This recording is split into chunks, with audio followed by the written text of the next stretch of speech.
5장 강해를 시작하기 전에 오늘 최종적으로 조인기 목사님께서 결정하셨는데 8월 7일에 강남 세브란스에 입원하여서 주일입니다. 입원하여서 8월 8일에 1차 수술 예정이라고 합니다. 인대가 골화되어서 문제가 되는 곳이 총 4군데인데 일단 그 중에 당장 급한 흉추에 한두 군데를 수술하고 차후에 나머지 부분에 추가 수술이 필요하다고 합니다. 조 목사님은 선천적으로 신경길이 원래 너무 좁아서 흉추 부분에 병변이 안 좋고 수술이 매우 어려운 부위라고 그렇게 합니다. 잘 마칠 수 있도록 여러분들께서 기도해 주시기를 간절히 부탁을 드립니다. 오늘 이런 마음을 속을 가지고 여러분과 함께 하나님 말씀 가운데로 나아가도록 하겠습니다. 아가서 5장부터는요, 솔로몬과 슐람미의 사랑이 새로운 단계로 접어듭니다. 그것은 사랑하다 시간이 지났을 때, 이제 사랑을 하다 보면 시간이 지나면 사랑이 식어지고 갈등도 있잖아요. 그 잃어버린 사랑을 회복하는 것, 그런 내용이 5장에 기록되어져 있습니다. 첫사랑의 달콤함도 멋지지만 나이가 들어 사랑의 의미를 알고 회복된 사랑은 더욱더 달콤합니다. 젊은 사람들은 연세 든 사람들이 뭔 사랑을 하고 살겠나라고 생각할 수 있겠지만 연세 드신 분들은 수많은 사랑의 굴곡과 위기, 갈등들을 뛰어넘어서 이제는 사랑이 이런 거구나, 사랑의 진정한 의미가 이런 거구나를 알고 상대를 바라보기 때문에 젊었을 때의 사랑보다 어떻게 보면 의미를 아는 회복된 사랑은 더욱더 달콤한 법입니다.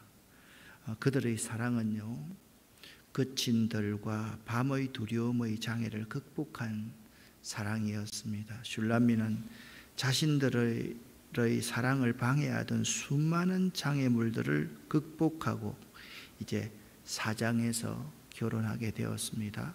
근데 5장 1절은요, 딱 4장과 이어지는 한 절이고 사실 5장 2절부터 6장 3절까지가 한 부분이라 그렇게 생각하시면 될 것입니다. 5장 1절 말씀을 제가 한번 읽어보겠습니다. 쉬운 성경입니다. 나의 누이 나의 신부여, 내가 내 동산에 들어와서 내 향품과 모략을 모으고 내 꿀송이와 내 꿀을 따먹고 포도주와 우유도 마셨소. 오 친구들아, 먹게나 사랑하는 자들아, 마음껏 마시게나. 여러분, 이 5장 1절을 잘 봐야만 됩니다. 자, 신부인 슐람미가 자기 자신을 뭐라고 표현을 했습니까? 내 동산이라 표현했습니다. 이제 결혼을 했으니까 솔로몬의 동산이 슐람미의 동산과 똑같은 동산이 된 것입니다. 그러니까 내가 당신과 합방하여서 내 향품과 모략을 모으고 당신과 함께 사랑하는 것이 꿀을 따먹는 것 같고 포도주와 우유를 마시는 것 같습니다 라는 말입니다. 그러니까 5장의 상반절 내용은 결혼의 그러한 기쁨을 이야기하는 것이죠. 여러분, 4장 16절 하반절 말씀을 보면 슐람미가 솔로몬에게 이렇게 초청합니다. 나의 사랑하는 자가 그 동산에 들어가서 그 아름다운 열매 먹기를 원하노라. 자, 그렇게 생각하고 5장 1절을 읽으니까 이해가 되지 않습니까?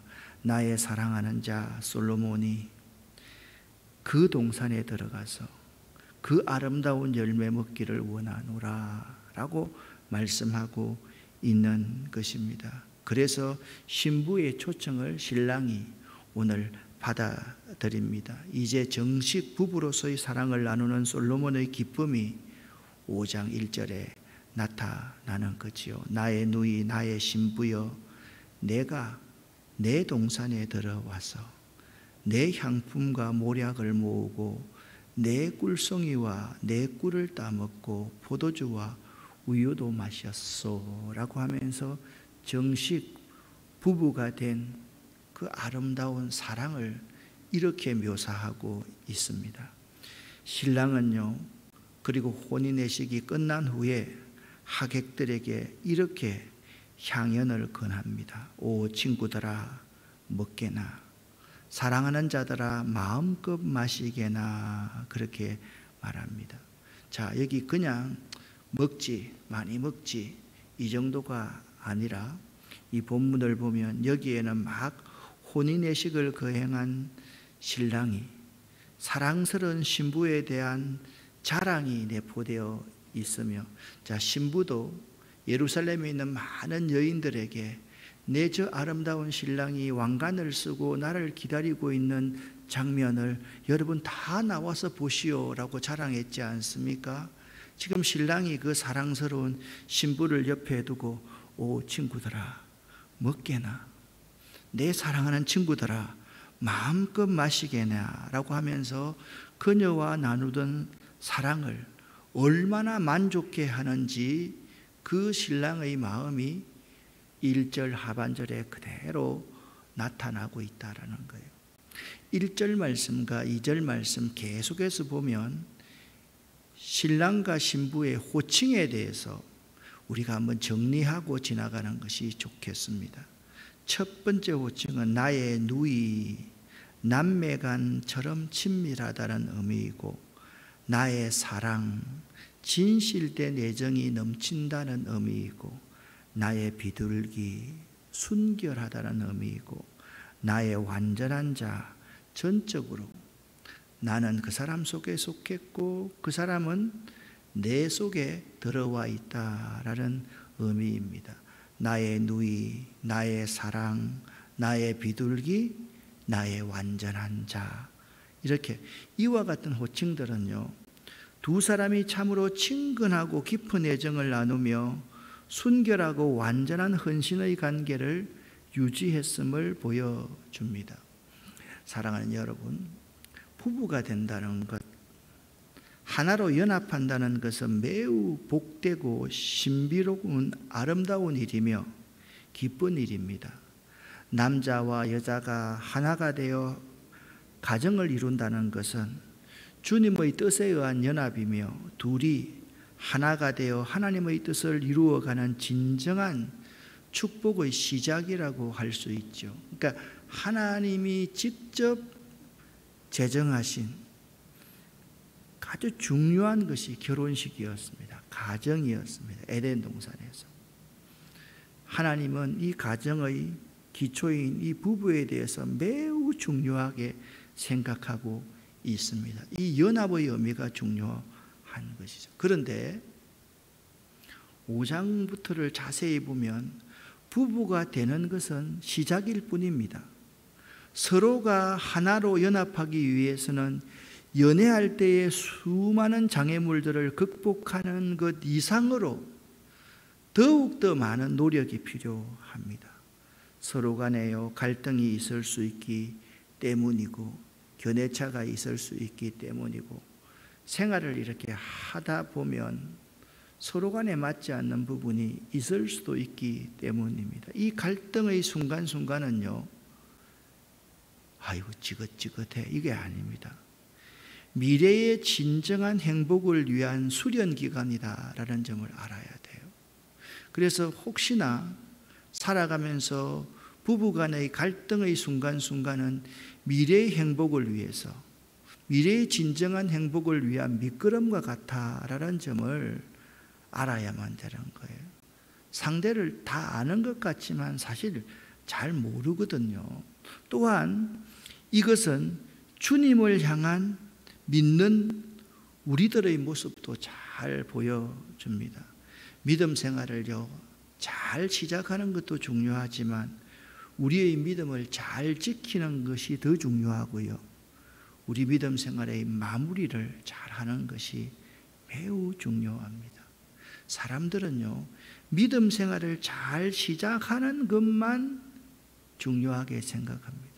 마찬가지로 결혼을 하는 것만 중요하게 생각하고 결혼하고 나면 부부로서의 자신의 본분, 그것을 잊어버릴 때가 참으로 많다라는 거예요. 이 믿음을 잘 지키지 못하여서 신앙생활 때문에 도리어 시험에 드는 경우를 저는 너무나도 많이 봤습니다. 차라리 신앙생활 저런 분들은 안 하는 것도 나중에 기회를 갖는 것도 참 좋았을 것 같은데 관계, 사람들 때문에 서로 간의 스스로의 부족함 때문에 저는 이 사람들이요 믿음을 잘 지키지 못하는 것이 관계하고 사람들 때문이라기보다는 스스로의 부족함 때문에 그런 경우가 참 많이 있다. 사실 신앙생활이라는 것은요 관계잖아요. 그렇잖아요. 하나님과 나와의 관계, 생활, 나와 너와의 관계, 나와 우리와의 관계, 나와 자연과의 관계, 이게 신앙생활이거든요. 그런데 나 스스로의 부족함 때문에 내가요 하나님과의 관계를 잘하지 못하고 옆에 있는 내 배우자와의 관계를 잘하지 못하고 공동체 구성원들과 관계를 잘하지 못하는 거죠. 특별히 이 관계를 잘 못하는 사람들에게 꼭 사람이 와서 시험할 때가 참 많습니다. 악한 사람들 때문에. 여러분, 병든 사람이 와서 도리어 그 병을 옮기는 거죠. 예? 병든 사람이 와서 자기의 바이러스를 상대에게 옮기는 거죠. 부정적인 생각을 가지고 있는 사람 한 사람만 있으면요, 이 공동체가 심각하게 됩니다. 그리고 믿음 없는 사람 한 사람만 있으면요, 그 공동체가 심각하게 됩니다. 이 병든 사람들 때문에 그런 거죠. 특별히 우리 한국 교회는요, 부부가 되고 신앙생활을 한다는 것이 스스로가 발전해가고 성장해 가야 되는 거죠. 그런데 지금까지 한국 교회는 이렇게 보면 새로운 사람이 교회에 와서 세례를 받고 집사가 되면 그 사람과 함께 목회자가 그리고 주변이 함께 성장해야 돼요. 발전해야 돼요. 그런데 새로운 사람이 와가지고 예를 들면 이런 거예요. 10살짜리인데 이 10살짜리 아직 어린 사람에게 일을 자꾸 맡기고 과중한 일을 시키는 거예요. 그러다 보니까 자기 스스로도 추스리지도 못하는 사람이 사람을 키우다 보니까 역시 또 모순적인 그러한 일들이 많이 일어난다라는 거죠. 자, 여러분, 5장 1절을 통해서 우리가 신비한 연합을 이루는 것이 매우 중요하다라는 점을 강조하면서 여기까지 왔습니다. 5장 2절부터 6장 3절은요, 아가서에서 제가 볼 때 가장 어두운 부분인 것 같아요. 이 본문은요, 결혼식 직후에 5장 1절 이후에 슐람미 여인이 꿈속에서 다시 솔로몬과 헤어지는 경험을 묘사하기 때문에, 현실은 아닙니다. 꿈속에서. 자, 첫 번째 꿈도 꾼 적이 있죠. 예? 가서 그때도 가가지고 길가에 광장의 거리에 나가가지고 신랑을 막 찾고 찾았다, 그런 얘기가 있지 않습니까? 두 번째 꿈이 5장 2절부터 6장 3절까지 나타납니다. 그런데 이 두 번째 꿈의 시작입니다. 신랑을 기다리다 지친 신부와 늦게 들어온 신랑의 아주 미묘한 감정 이야기가 오늘 2절부터 나와 있습니다. 이 팔레스타인의 굵은 이슬, 그러니까 이게 비가 많이 오지 않는 그러한 곳에서는요, 새벽에 밤에 되면 이슬이 내립니다. 이슬이 이제 풀이나 이렇게 딱 젖어 있으면 그 이슬을 맞고 이렇게 오면 있잖아요. 온몸이 다 물에 젖어 있습니다. 굵은 이슬로 흠뻑 젖은 채 먼 길에서 돌아온 솔로몬이 신부를 부르면서 문을 막 두드립니다. 그렇지만 술람미 여인은 깊은 잠에 빠져서 일어나 문을 연다는 것이 귀찮고 불편했습니다. 이런 경우가 있습니다. 여러분 2절과 3절을 쉬운 성경으로 또박또박 한번 읽어보겠습니다. 나는 잘지라도 마음은 깨었네. 나의 애연이 문 두드리는 소리, 나의 누이, 내 사랑, 내 비둘기, 내 완전한 자여, 그대 문 좀 열어주오. 내 머리가 이슬에 젖었고 내 머리털도 밤이슬에 촉촉하오. 난 옷을 벗었어요. 다시 입어야 하나요? 난 발을 씻었어요. 다시 흙을 묻혀야 하나요? 그렇게 말하고 있습니다. 여러분 여기서 참 중요한 구절이 뭐냐 하면 이것입니다. 이제 2절과 3절을 해석하는 방법이 여러 가지가 있는데 저는 본문을 정확하게 봐야 된다고 생각해요. 나는 잘지라도 마음은 깨었네. 이 단어를 자세하게 살펴보면 지금 슐람미는 나의 애인이 문 두드리는 소리, 솔로몬이 문을 두드린다는 사실을 알고 있는 거예요. 문 좀 열어주오. 내 머리가 이슬에 젖었고 내 머리털도 밤이슬에 촉촉하오 라고 하니까 슐람미가 아니 내가 이미 옷도 다 벗었고 발도 씻었는데 어떻게 지금 내가 당신의 문 열어라 한다고 문을 열 수 있겠소? 이와 같은 일이 꿈속이라서 현실이 아니었지만 신랑 솔로몬의 음성을 듣고도 신랑의 온몸이 밤이슬로 흠뻑 젖어 있어도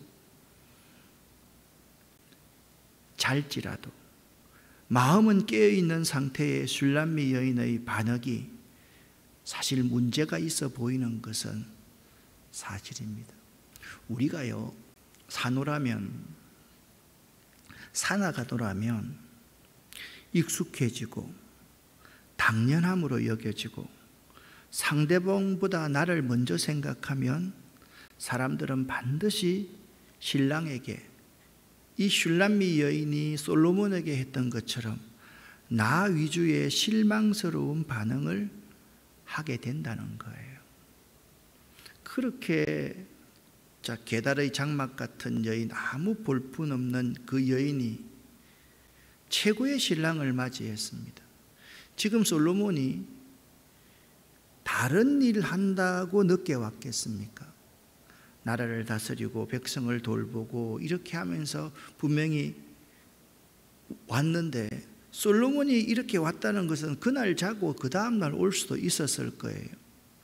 밤이슬, 새벽이슬을 맞으면서 왔다는 것은 자기 삶의 우선순위가 슐람미라는 것이거든요. 그런데 익숙해지고 그 사람이 익숙해지고 그것이 당연해지고 상대방보다 나를 먼저 생각하니까 나 다시 옷 입을 수 없어요. 다시 씻을 수가 없어요. 하고 지금 주저주저하고 열어주지 않고 있었던 것 같아요. 이 말씀을 가만히 생각하면서 신앙생활도 이와 비슷한 것 같습니다. 신앙생활이 좀 익숙해지고요. 당연함으로 여겨지고 상대방보다 나를 먼저 생각하면 반드시 그 사람은 하나님 앞에서 실망스러운 신앙생활을 하게 돼요. 목사들은 이런 면들을 잘 보게 되는 사람인 것 같아요. 그래서 참 두렵다라는 생각이 들어요. 목회자들도 마찬가지입니다. 교인들이 익숙해지고 교회가 익숙해지고 신앙생활도 익숙해지고 내가 이 자리에 있는 것이 당연함으로 여겨지고 상대방보다 목회자인 나 자신과 내 가족들을 먼저 생각하면 교인들에게 있잖아요. 실망스러운 퇴근했는데 왜 또 신방을 가야 해? 아니, 내일 있는데, 내일 새벽에 내가 설교인데 왜 지금 신방을 해야 돼? 왜 그 사람을 만나야 돼? 이런 있잖아요. 이 슐람의 여인과 같은 이런 마음이 들 때가 있더라는 거예요. 어때요, 여러분? 이런 이야기하면 참 싫어하겠지만, 후배 목사님들은 참 싫어하겠고 그렇지만, 정말 목회자는요 24시간, 솔직히 목회자들이 퇴근 시간이 어디 있어요? 안 그래요? 세상에서 가장 안 좋은 직업이 목회자입니다. 사실 밤낮이 없거든요. 언제든지 교인들이 아프면, 교인들이 부르면 가는 게 아니라 교인들이 아프면요 찾아가야 돼요. 그 근거가 뭐냐 하면 시편 말씀 보면 주무시지도 않고 졸지도 않고 우리를 지키시고 보호하시는 하나님이거든요. 우리가 하나님 그분의 종이라고 하면 그분의 생각대로 살아야 되잖아요. 자, 목회자는 이제 이만큼 이야기를 합시다. 우리 신앙생활하는 우리 신자들도 마찬가지라고 생각을 해요. 신앙생활이 좀 익숙해지면요 목회자를 대하는 것이 예년 같지 않습니다. 교인들을 대하는 것이 예년 같지 않습니다. 좀 안다 그거죠. 그리고 나가 받고 누리고 있는 모든 것이 당연한 것으로 생각되어져요. 특별히 물질적인 축복을 좀 받았거나 가정이 좀 잘 된 이런 사람들은 내가 노력해서 잘 된 것으로 착각을 하게 돼요. 옛날 같으면 있잖아요. 신방을 하면, 여러분 오해 말고 들으십시오. 신방을 하면 자기가 차 가져와서 목사님 모시고 그렇게 가잖아요. 그렇죠? 이제는 바쁘니까 오라는 거예요. 충분히 그럴 수 있습니다. 그렇지만 가만히 자세하게 새겨보면 내가 하고 있는 지금 것이 너무 당연하다라고 생각하는 경우이지 않을까라는 생각을 해보는 거예요. 나 위주로 생각하는 거예요. 나 위주로. 그러면요 이 슐람의 여인과 같은 상황을 우리도 똑같이 재현할 수 있더라라는 거예요. 그런데 오늘 이 본문 말씀을 제가 자세하게 보면서 신랑은 다른 거예요. 슐람의 여인과는 달리 솔로몬은 다르더라는 거예요. 4절 말씀을 함께 읽어보겠습니다. 나의 사랑하는 자가 문틈으로 자기 손을 들이미시네. 내 심장이 그분 때문에 두근거리네. 아멘. 그러니까요 문을 두드리며 부르는데도 신부가 자리에서 일어나지 아니하자 신랑은 문틈으로 손을 들이밉니다. 즉 밖에서 문틈으로 손을 넣어서 직접 문 빗장을 열어보려고 시도하고 있더라라는 거예요. 이 태도는요 신부를 향한 신랑의 사랑이 얼마나 불타고 있는지를 단적으로 보여줍니다. 사랑은요 이런 겁니다. 이럴 때 주로 남자들은 삐지지요. 그죠? 삐져가지고 네 없으면 안 되나? 사람이 변했네? 이렇게 쉽게 말해 버리는데요. 이럴 때 상대를 이해하고 또 이런 시도를 해야만 합니다. 또 리추라이도 해야만 합니다. 사실 열심과 수고가 없이는 참 사랑을 이룰 수가 없고요. 보다 가까이 나아가서 결국 하나가 되기 위해 애쓰지 않고는 참된 교제를 나눌 수가 없는 법입니다.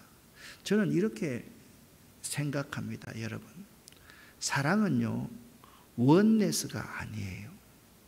딱 하나만 있어야 그게 사랑이 아니에요. 사랑은요 세임네스도 아닙니다.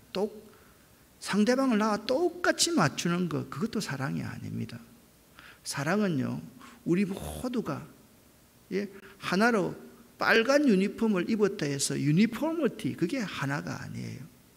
많은 사람들이 사랑한다고 하면 원네스나 세임네스나 유니포머티가 사랑이라고 생각하는데요.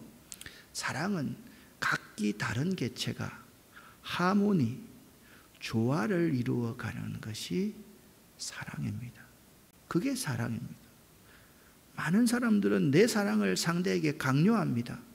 나와 똑같은 복제 인간을 만들려고 합니다. 그냥 같이 한 울타리에서 살면 그것이 사랑인 줄로 생각합니다. 아닙니다.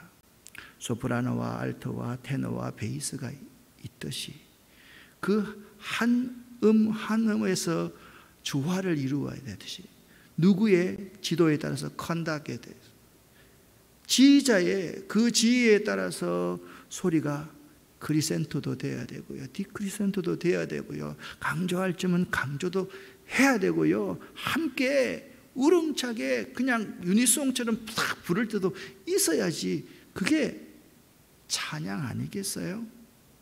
여러분 기억을 하시기를 바랍니다. 사랑은요, 하모니, 조화를 이루는 것이에요. 그런데 사람들이 이 원리를 잘 모릅니다. 이 원리를 잘 모릅니다. 말한 김에 좀 이런 말도 좀 합시다. 요즘 쫄혼이 유행이라고 하지 않습니까? 제가 볼 때 예수 믿는 사람들이 이 쫄혼을 당연하게 받아들이는 그거 죄입니다, 여러분. 왜 자꾸 동성애만 말하고 쫄혼 같은 것은 이야기를 안 하죠? 하나님이 짝 지어준 것을 사람이 나누지 못할지어다라고 했는데 문화, 이 TV에서 김혜자 선생님이 나와가지고 한번 말하기 시작하니까 그때부터 이제 사람들이요 그렇게 당연하게 생각하는 거예요. 뭐 저럴 수도 있지, 뭐 나이 많아가지고 혼자 살면 되지 뭐. 이렇게 하는 사람이 세상 사람들이면 아무 문제가 안 돼요. 그런데 그리스도인들이 이 하나님의 말씀인 성경에 기초하지 않고 TV에 나오는 그 작가의 의도에 따라 따라간다는 것은 상당히 문제가 많이 있다는 거예요. 또한 죄성 때문에 그렇습니다. 죄성 때문에. 자기 혼자 살 수 있다는 거예요. 돈이 있으니까 이제 충분히 살아갈 수 있다는 거예요. 저 사람 없어도 살아갈 수, 귀찮게 왜 저 사람과 함께 살아야 되느냐는 거죠. 물론 각기의 여러 가지 사정이 많이 있겠지만 여러분, 죄가 뭡니까 여러분? 하나님 없이 내 혼자의 힘으로 이 세상을 살아가려고 하는 것이 죄 아닙니까? 그게 교만인 거죠. 기도하면서 끝까지 보살피고 서로 우애하고 그렇게 살아가야 될 그러한 부부가 저 사람 없이도 살아갈 수 있는 거예요. 돈 있으니까 살아갈 수 있는 거예요. 사람들이요, 하모니, 조화의 원리를 잘 모릅니다. 특별히 슐람미 여인 같은 우리 남성들이 이 조화의 원리를 잘 모르고요. 요즘에 여성의 인권들이 많이 보장되니까 여성들이 또 문화, 매스컴의 영향 때문에 이런 일들을 너무 당연하게 생각하고 있다라는 거죠. 직접 문을 열어보려는 신랑의 시도는 실패로 돌아갔습니다. 우리 같으면 삐져서 다시는 너 슐람미 보겠냐? 이렇게 말을 하겠지만 아마도 슐람미가 단단히 빗장을 채워 놓았던 것 같아. 그렇게 솔로몬은 이해를 했겠지요. 그렇지만 사실 그런 게 아닙니다. 내가 잘지라도 마음은 깨었는데 나의 사랑하는 소리가 들리는구나, 이 표현에 의하면 신부가 내 이미 옷을 다 벗었는데 내 발을 씻었는데 열어주지 않았다라는 거죠. 여기서 우리는 귀한 교훈을 발견하게 됩니다. 여러분 이 그림 많이 보셨죠? 그죠? 볼지어다 내가 문 밖에 서서 두드리노니 누구든지 내 음성을 듣고 문을 열면 내가 그에게로 들어가 그로 더불어 먹고 그는 나로 더불어 먹으리라. 이 성화의 특징이 뭐라고 했습니까? 문고리가 없는 거죠.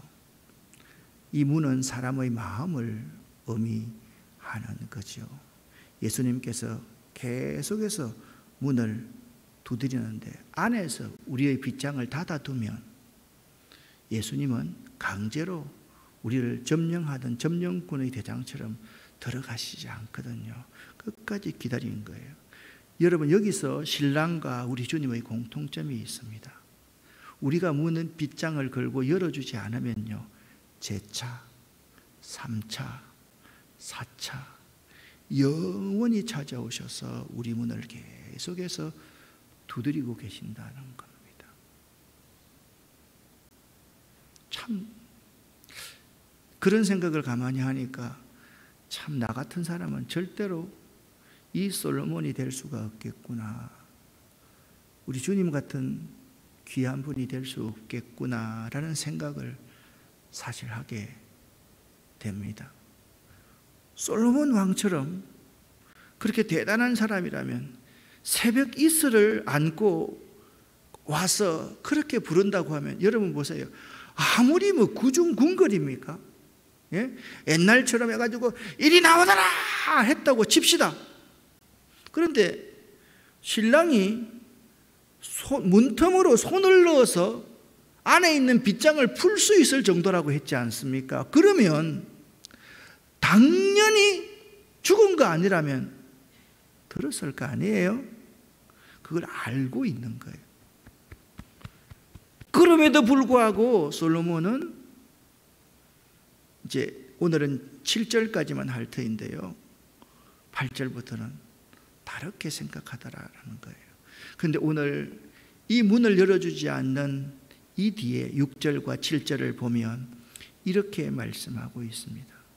내가 내 사랑하는 자를 위해서 문은 열었으나 그는 벌써 물러갔네. 그가 말할 때에 내 혼이 나갔구나.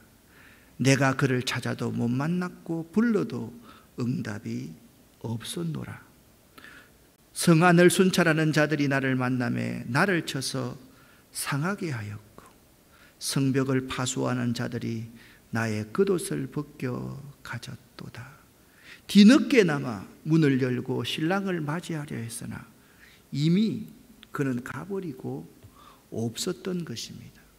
그리하여 신부 슐라미는 밤중에 거리로 나가서 신랑을 다시 찾아 헤맸지만 오히려 파수꾼들에게 봉병만 당했다라고 말씀하고 있습니다. 저는 여기서 가장 중요한 단어가 뒤늦게나마라는 제가 선정한 단어입니다. 뒤늦게나마가 참 중요합니다. 이미 늦었다고 자포자기하게 되는 그 순간에조차도 다시 회복하기만 하면 신랑은 신부를 다시 맞아줄 것이고 변함없는 사랑을 베풀어 줄 것이기 때문입니다. 할렐루야. 우리는 이 뒤늦게나마, 사실 기독교는 뒤늦게나마의 종교입니다. 기독교는요, 아무리 잘못했어도 뒤늦게나마 그것을 뉘우치고 다시 리트라이 하면 우리에게 기회가 오는 것입니다. 이미 늦었다고 자포자기할 것이 아니라 가장 힘든 그 순간에조차도 다시 돌이키기만 하면 하나님은 언제든지 손을 내밀어 주십니다. 조금 시간이 가도 이 예화는 제가 실제로 겪었던 예화니까 여러분에게 나누어야만 되겠습니다. 젊었을 때 아내를 수없이 괴롭혔던 남편 집사가 있었습니다. 그 아내는 정말 이혼하고 싶어서 목사님을 찾아간 것도 꼴백 번이 될 겁니다. 그때마다 목사님께서 남편을 위해서 기도하라는 거예요. 받아들일 수가 없었어요. 그 모멸감, 치욕감, 자기 스스로가 병들어가는 것 같았어요. 그래서 그는 병들어서 참 힘들어하고 있다가 그녀가 중풍이 들어버린 거예요. 그런데 있잖아요, 그렇게 그녀를 힘들게 하던 그 남편이 그 이전에 변화되어서 그 부인을 지극한 정성으로 목욕시키고 병원에 데려가고 함께 운동하고, 그 권사님이 목사님, 제가 너무 어리석었습니다. 그때 내가 저 남편을 떠났다고 한다면 지금 내가 어떻게 되었겠습니까?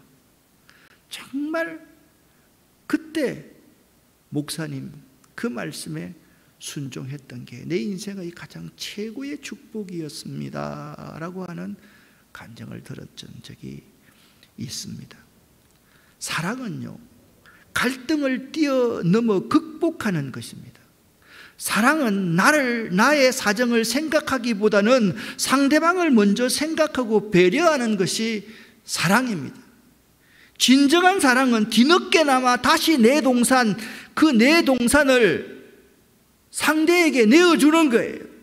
내 마음의 문을 열어놓는 것이 진정한 사랑을 찾아가는 거예요. 젊었을 때는 있잖아요, 그건 몰라요. 실패해보지 않았을 때는 그걸 몰라요. 그런데 인생을 실패해보고 나니까 뒤늦게나마 다시 문을 열고 그 신랑을 찾아가는, 봉변을 당할 뻔하면서도 찾아가는 그 사랑이 얼마나 중요한지를 슐람미가 깨달았던 거예요. 사랑하는 성도 여러분, 잃어버린 사랑을 회복하는 것이 진정한 사랑입니다. 신앙생활은요, 잃어버린 신앙을 회복하는 것이 진정한 신앙생활입니다. 지금이 중요한 거잖아요. 과거가 어떻게 했다 그게 중요한 게 아니잖아요. 첫사랑의 달콤함도 멋지지만 회복된 사랑은 더욱더 달콤하고 매력적인 사랑이다. 그것이 오늘 아가서 5장 1절부터 7절까지에서 우리에게 던지는 귀한 메시지임을 꼭 기억할 수 있기를 바랍니다. 뒤늦게나마 내 잘못을 뉘우치고 다시 주님을 찾고 신랑을 찾는 신앙, 그리고 잃어버린 사랑이 회복될 때 얼마나 달콤한지. 자, 5장 이제 다음 주까지 5장부터 6장 3절이 끝나잖아요. 8장 같은 걸 보세요. 사랑의 힘이 얼마나 대단한지, 회복된 사랑의 힘이 얼마나 대단한지를 우리에게 아가서는 보여주고 있습니다. 여러분, 저를 한번 보세요. 여러분, 옛날에 주님 얼마나 사랑했습니까? 참 사랑했지요. 내 주 대신 주를 참 사랑하고. 근데 지금 여러분과 저의 모습은 어떻습니까? 혹시나 너무 익숙함 때문에 나 자신이 너무 살아서 나 자신만 생각하여서 그 사랑의 대상인 우리 주님을 대수롭지 않게, 이 신앙생활하는 것을 대수롭지 않게 생각하고 있지는 않습니까? 다시 한번 되돌아보는 오늘 이 시간이 될 수 있기를 예수 이름으로 간절히 축원합니다. 기도하겠습니다.